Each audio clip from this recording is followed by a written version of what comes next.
नमस्ते बाल मित्रों।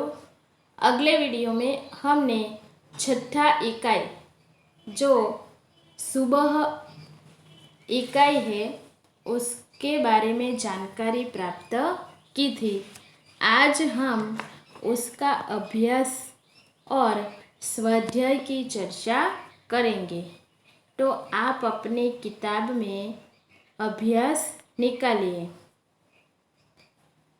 पहला प्रश्न, उदाहरण के अनुसार निम्नलिखित शब्दों का वाक्य में प्रयोग कीजिए। शब्द दिया गया है, उसका वाक्य में प्रयोग करना है।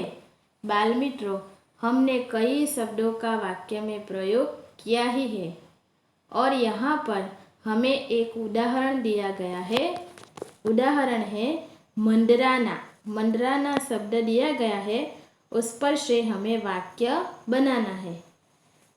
आकाश में काले काले बादल मंडराने लगे। उसी प्रकार नीचे दूसरा शब्द दिया गया है, उसका हमें वाक्य में प्रयोग बनाना है। पहला है बाधा। तो हम वाक्य बनाएंगे, हमारे जीवन में कई बाधाएं आती हैं। दूसरा शब्द है उत्सुकता। बच्चे को मेला देखने की उत्सुकता होती है। तीसरा शब्द है दृढ़ता। रेशमा की आवाज में दृढ़ता थी। चौथा शब्द बुजुर्ग और पांचवा शब्द व्यस्त।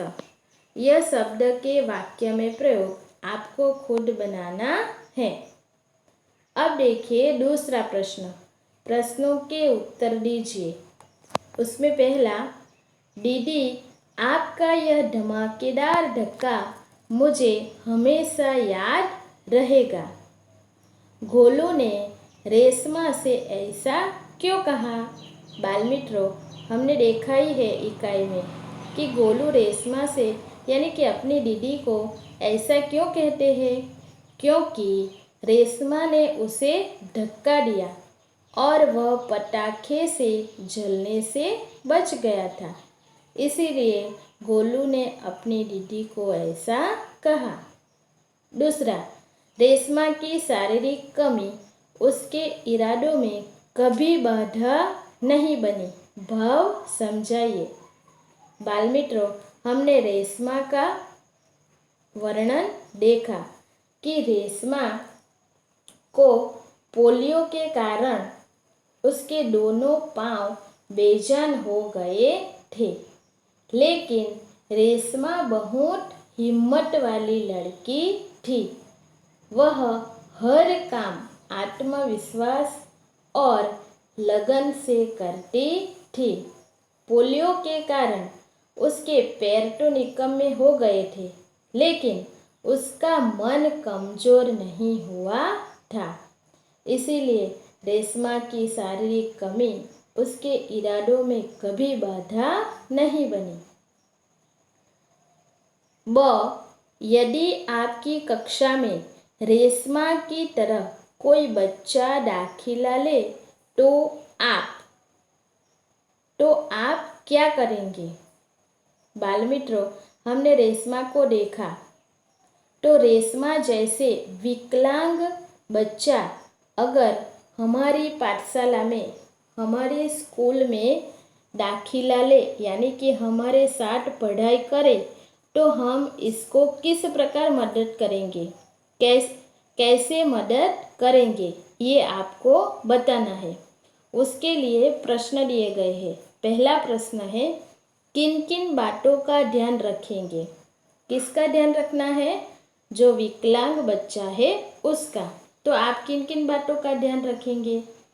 तो हमें लिखना है कि यदि हमारी कक्षा में रेशमा की तरह कोई विकलांग बच्चा दाखिला ले तो मैं उसकी हंसी नहीं उड़ाऊंगा, उसे अपना दोस्त बनाऊंगा। इस बात का ख्याल रखूंगा कि मेरे किसी भी व्यवहार से उसके दिल को चोट न पहुँचे। दूसरा, किस तरह उसकी सहायता करेंगे? उस विकलांग बच्चे को आप किस तरह सहायता करेंगे? तो आपको लिखना है कि मैं खेल कूद तथा अन्य प्रवृत्तियों, उसे जो भी चीज़ चाहिए, जो भी वस्तु चाहिए, वो मैं उसे लाकर दूंगा। उस विकलांग सहपाठी को अवश्य अपने साथ शामिल करूंगा और मैं किसी भी तरह उसकी उपेक्षा नहीं होने दूंगा। तीसरा प्रश्न, विद्यालय में क्या परिवर्तन करना चाहेंगे? बाल मित्र, यह बच्चा कैसा है? विकलांग है। तो आपको लिखना है कि मैं आचार्य जी से निवेदन करूंगा कि वे शाला में ऐसे कार्यक्रमों का आयोजन करें कि जिसमें विकलांग विद्यार्थी भी भाग ले सके। चौथा प्रश्न, बाकी बच्चों को क्या सलाह देंगे?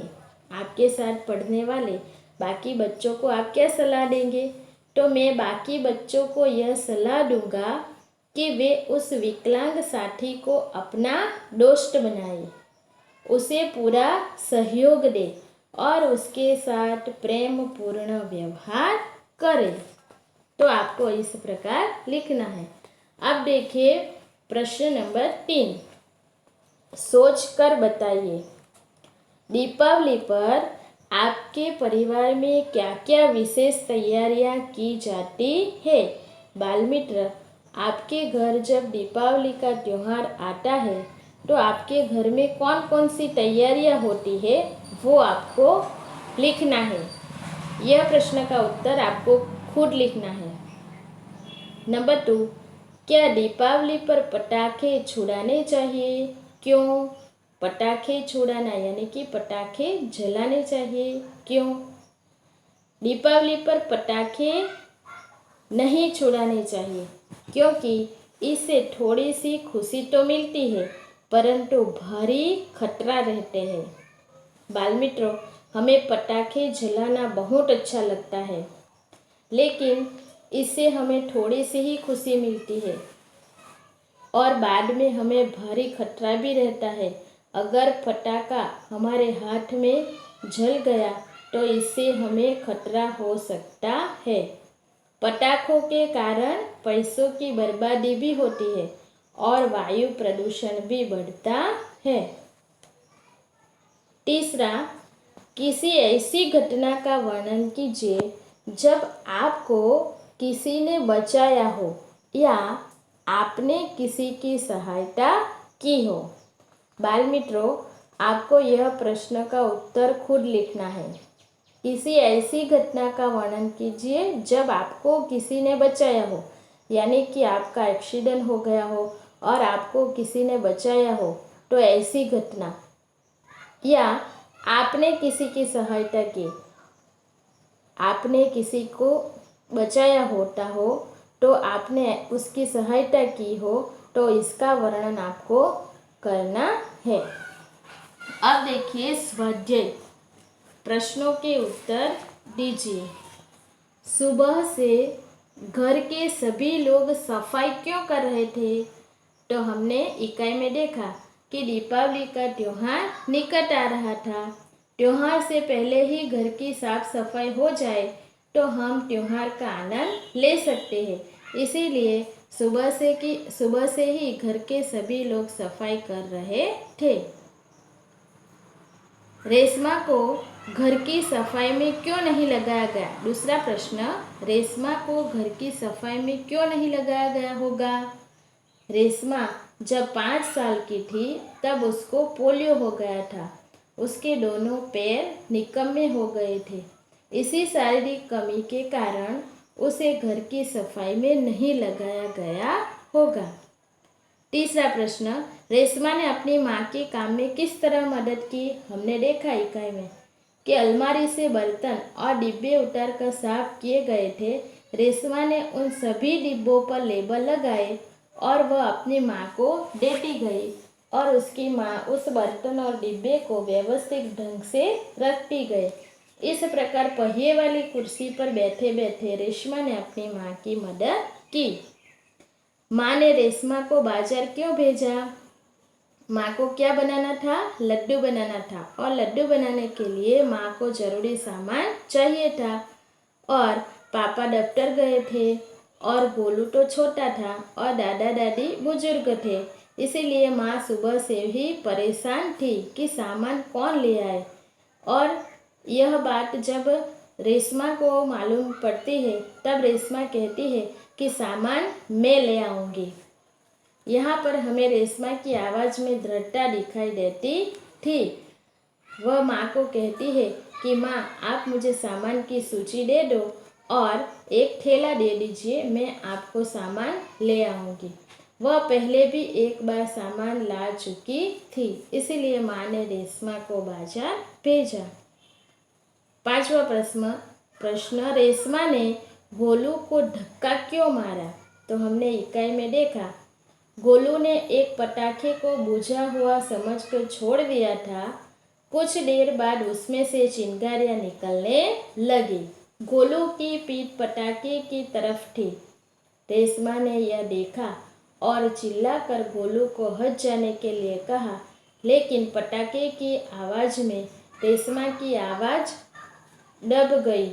रेशमा जल्दी जल्दी अपनी कुर्सी को धकेलती हुई गोलू के पास पहुंची और उसे जोर से धक्का मारकर खुद आगे निकल गई। उसी समय पटाखा जोर से फूटा। इस प्रकार गोलू को पटाखे से बचाने के लिए रेशमा ने उसे धक्का मारा। दूसरा प्रश्न रेशमा की जिंदा दिली विषय पर संक्षेप में लिखिए।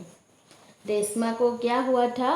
पोलियो हुआ था और पोलियो के कारण उसके पैर निकम्मे हो गए थे। आगे भी हमने देखा, लेकिन इस शारीरिक कमी का रेशमा के मन पर कोई असर नहीं हुआ। वह अपने सारे काम स्वयं करती थी। वह किसी पर भी निर्भर रहना नहीं चाहती थी। वह अपना काम तो करती ही थी, साथ में घर वालों के काम में भी वह मदद करती थी।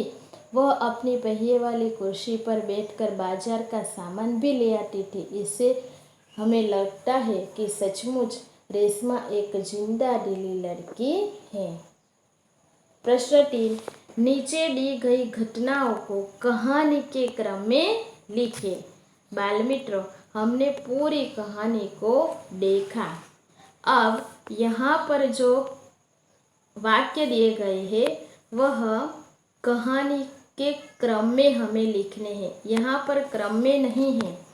जो भी वाक्य दिए गए हैं वह क्रम में नहीं है, उसे हमें क्रम में लिखना है। पहला है सबने रेशमा की पीठ थपथपाई। दूसरा, रेशमा ने गोलू को जोर से धक्का मारा।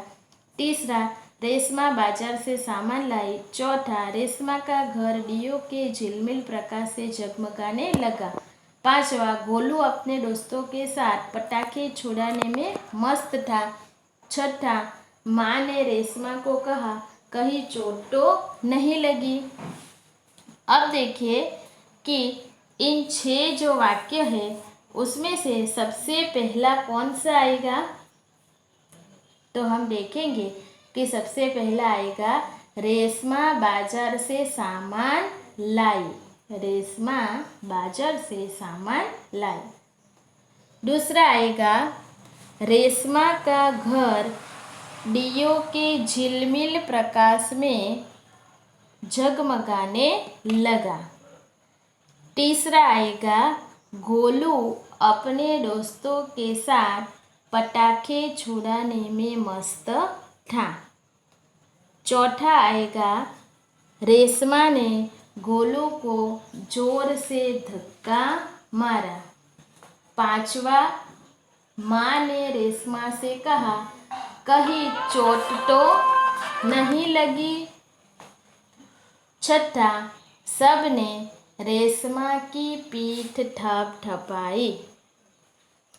तो आपको इस प्रकार इस घटना को कहानी के क्रम में लिखना है।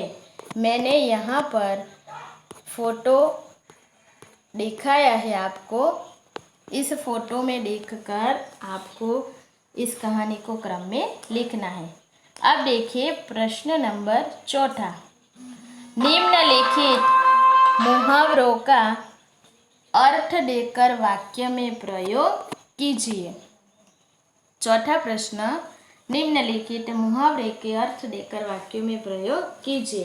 बाल मित्रों, आपने शब्दार्थ के साथ इन तीनों मुहावरों को लिख दिया होगा। आपको वहां पर वाक्य में प्रयोग लिख देना है। अब देखिए पांचवा प्रश्न, उदाहरण के अनुसार शब्दों का उपयोग करके वाक्य लिखिए। यहाँ पर हमें उदाहरण दिया गया है की और की, एक ह्रस्वई की और दूसरी दीर्घई की। ये दोनों जो शब्द है उनका अर्थ अलग अलग होता है और वाक्य भी अलग अलग बनेगा। तो यहाँ पर उदाहरण दिया गया है पहले की के लिए, उसने कहा कि वह निर्दोष है। और दूसरा है, मैंने नवीन की सहायता की। तो किस प्रकार दोनों की का उपयोग किया गया है वाक्य में, उसी प्रकार जो शब्द नीचे दिए गए हैं उसका हमें वाक्य में प्रयोग करना है। पहला है इसीलिए टाकी, इसीलिए टाकी।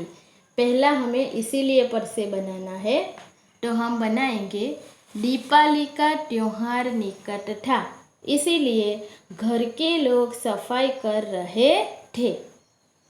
अब टाकी पर से बनाएंगे मैदान में पुलिस बंदोबस्त किया गया था ताकि सभा में कोई गड़बड़ी न हो। अब देखेंगे दूसरा, क्योंकि और जबकि। पहले क्योंकि पर से बनाएंगे रेशमा के पांव बेजान हो गए थे क्योंकि उसे पोलियो हो गया था। जबकि पर से बनाएंगे बेटी सावली है जबकि माँ बाप दोनों गोरे हैं। तीसरा है और यानी कि तरफ, और यानी कि गुजराती में उसे हम अने कहते हैं। रेशमा ने माँ से कहा कि आपकी और ही आ रही थी। पहले और पर से हमने वाक्य बनाया। अब दूसरा और, दादा और दादी बहुत बुजुर्ग थे। आप चित्र में देख सकते हैं।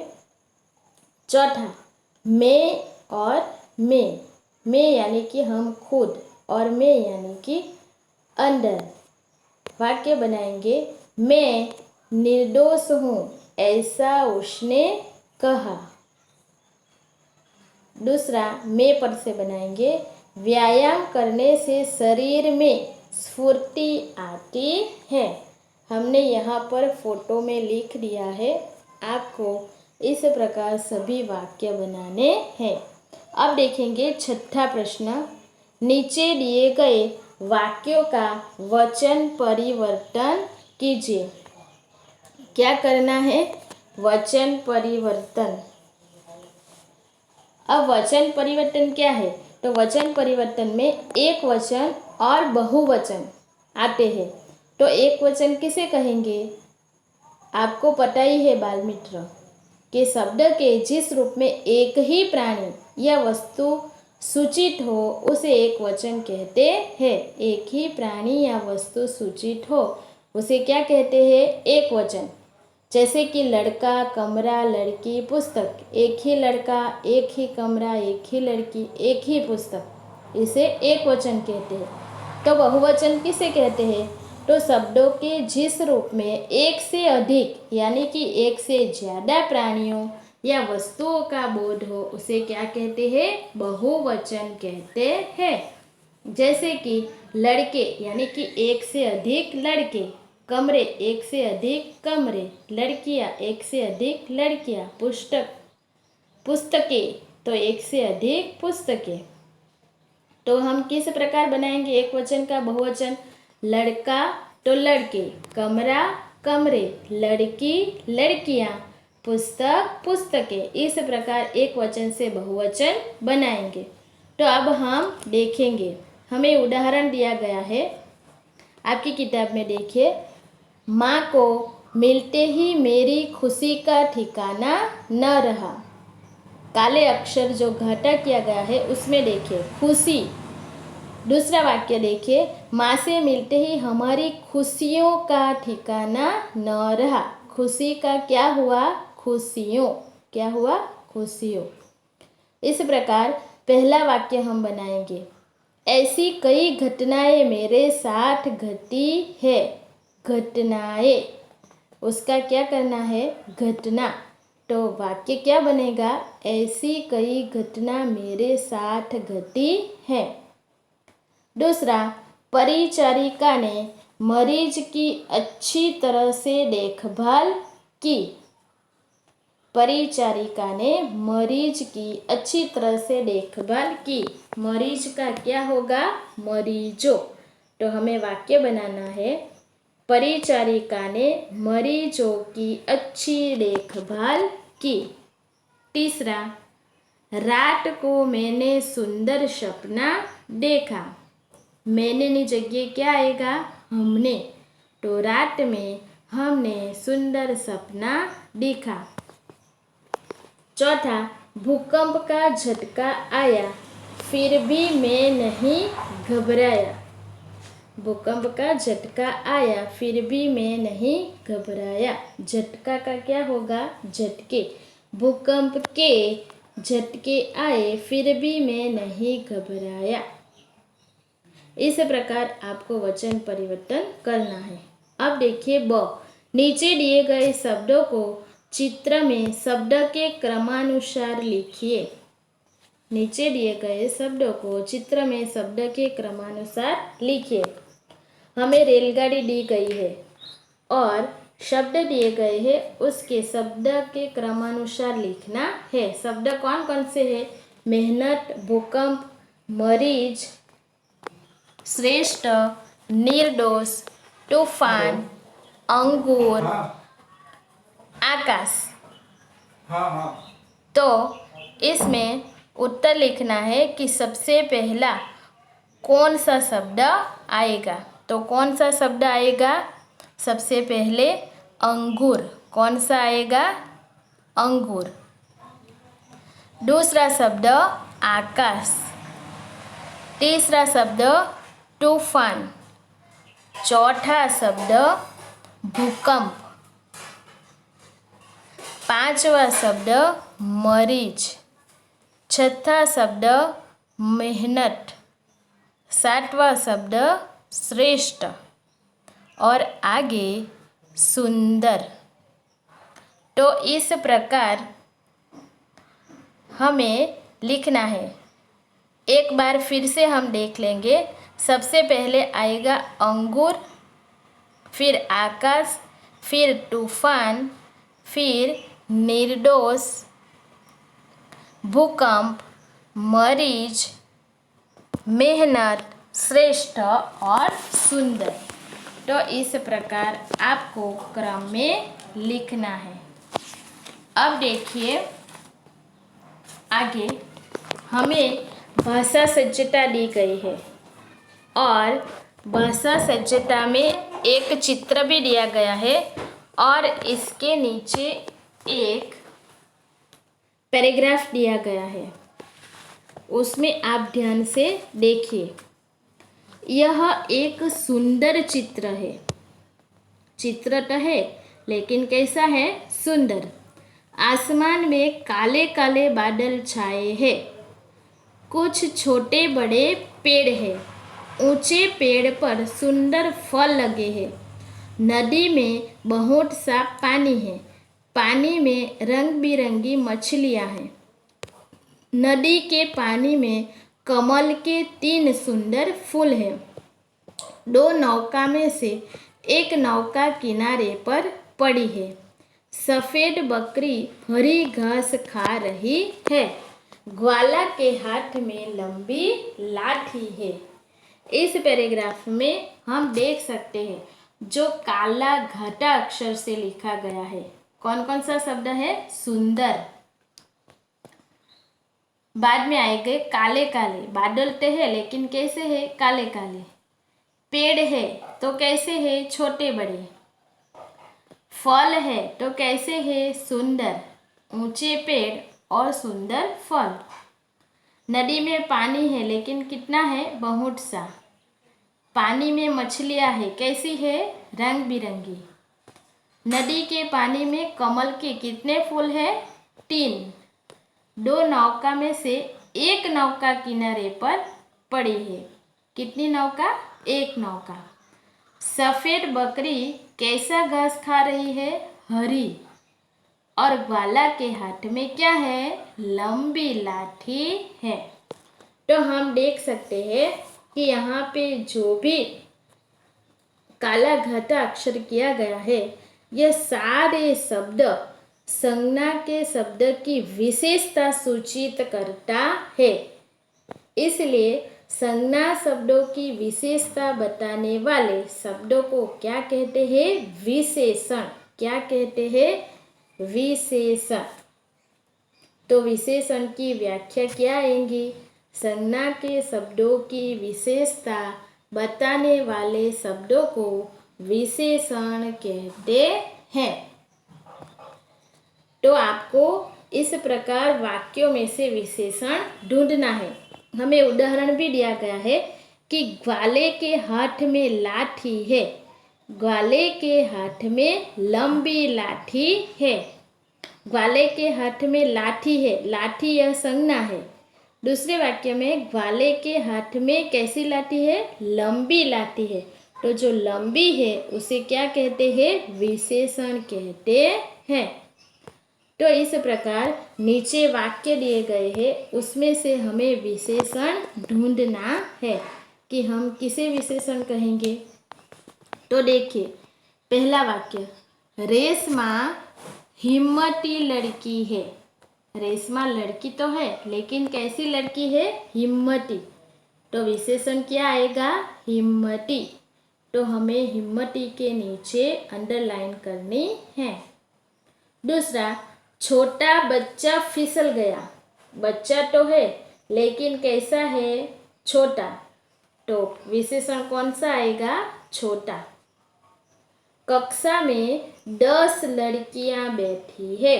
कक्षा में कितनी लड़कियां बैठी है? 10। तो 10 शब्द विशेषण कहलाएगा। चौथा, उसकी हर सुबह नई सुबह होती है। यहाँ पर 2 विशेषण आएगा, एक हर और नई।